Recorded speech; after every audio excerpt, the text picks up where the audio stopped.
বন্ধুরা, আরেকটা গাছে আম পাড়তে দেখো। এই আমগুলো না এবার একদম জুতের হচ্ছে না, জানো না কেন, কে জানি আমগুলোর কি অবস্থা, মানে পোকা ধরছে আর ভিতরটা নষ্ট হয়ে যাচ্ছে। এই গাছের আমগুলো খেতে খুব মিষ্টি আর কি, কিন্তু এইবার তেমন একটা ধরেও নি, আর ধরলেও পোকাতে খেয়ে নিচ্ছে সব। এই একটা পেকেচার আমগুলো কি বড় বড়, এই দেখো।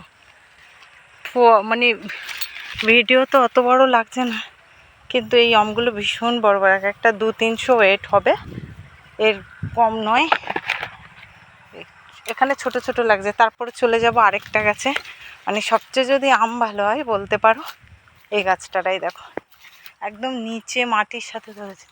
আর এই গাছের আমের তো কোনো তুলনাই হবে না, আম ভর্তি।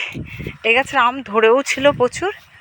আর এই দেখো ওই উপরেরগুলো পারবো, যেমন মিষ্টি তেমনি আটি পাতলা, মানে খেয়ে শান্তি এই আমটা।